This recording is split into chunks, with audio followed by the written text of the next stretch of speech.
And this is the global forecast for October 2022, brought to you by the wonderful people at AskTheAnswer.com, the UK's leading website for tarot readers, psychics, mystics and channelers. The underlying theme for October 2022 is one of angst, irritation, frustration with the people who allegedly lead us, our so-called leaders. They're being exposed as being out of touch with the real world. And also there is a growing sense of imminence, as if something is brewing, something is about to happen. And if you're feeling that, you're absolutely right. There's some biggest shocks of this year are not that far away now. So let's have a look at what's going on, or rather what's not going on. Firstly, the full moon in Aries, it's generally okay. It's coming up around the 9th of October. It's conjunct Chiron, but as far as the global scheme of things go, it's not a bad full moon. It should be quite spectacular in the sky. It'll be about half a sign away from Jupiter. So at the moment of full moon, if you can see the moon and Jupiter in the sky, which should be pretty obvious to everyone, if you hold your hand up at a distance as far as you can stretch, and you stretch your fingers like that, then that's the distance between the full moon and Jupiter. Jupiter is so bright in the sky over this coming month. Easily the brightest thing in the sky apart from the full moon. The new moon at the end of October in early Scorpio is a partial eclipse. Not going to affect the global situation, certainly going to affect the situation in Ukraine and Russia.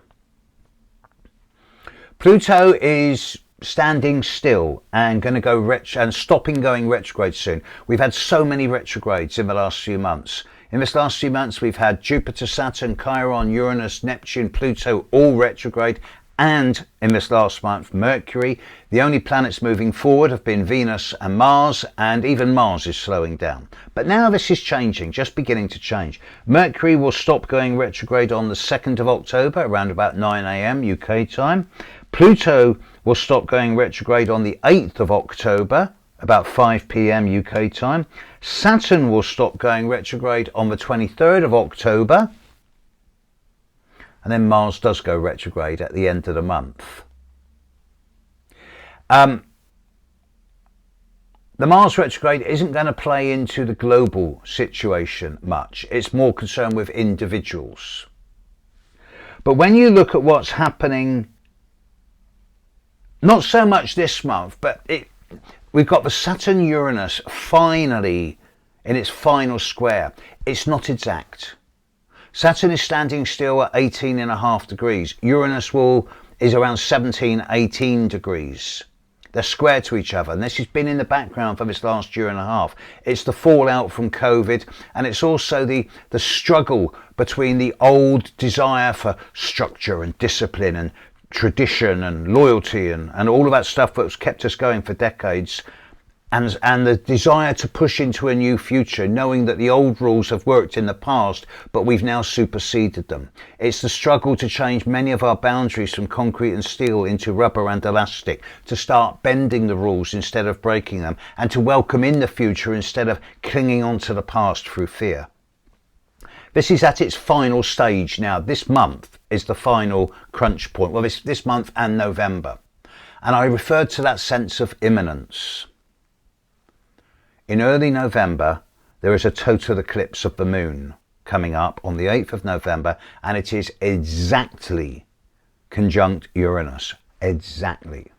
The following new moon in the 8th of December is also pretty damn critical, and I will be looking a great deal more of these in next month's forecast. But if the planet were my client and it was one person, I'd be saying to them this month, clear the decks. Clear your inbox, clear your desk. Future's coming in.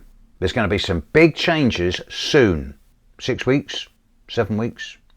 And if the future's got to negotiate old baggage, there's going to be disruption, chaos and drama. Whereas if the future can come in clean, it's going to be much more beneficial. Clear your decks, folks. You know it makes sense. In your instincts, you know it makes sense. Catch you later.